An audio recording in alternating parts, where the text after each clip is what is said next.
After your husband died, did you begin a friendly relationship with the defendant? Yes. In what year?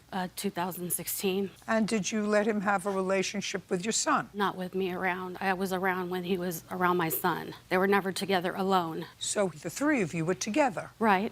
Where would you go? We'd be at my house, or we'd go to his house. Or Sky Zone. ever go out for dinner, lunch? We went to Pizza Hut like one time. And then you became involved with a new boyfriend. Yeah, after I had to get a protection What year? order. What year? 2018. So after 2 years, according to what I read in your papers, you were having some issues with your son. Right. And according to you, you thought it best to curtail the interaction with the defendant. He got angry and wrote some very nasty things to you. Right. As a result of that, you filed for a protective order. Correct. I'd like to see what he wrote to you.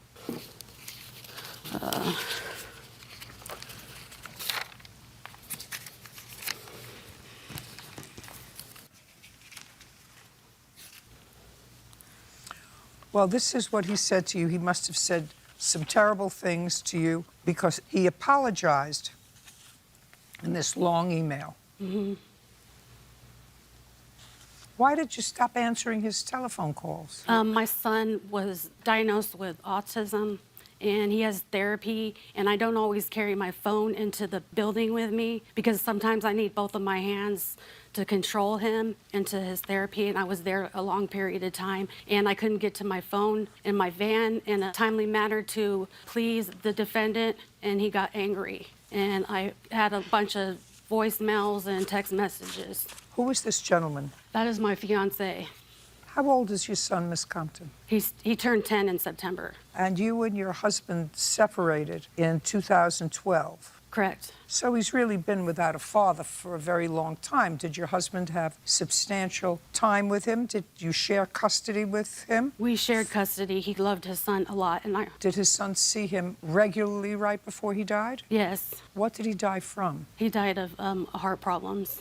I'm dismissing your case, Ms. Compton, because I don't think that the defendant brought a frivolous lawsuit. I actually don't believe the fact that you didn't have relations with him while you were married at a time when it was possible. Now, the strongest presumption in the law is that of legitimacy, which is if two people are married, a child born during that marriage is presumed to be the father of that child.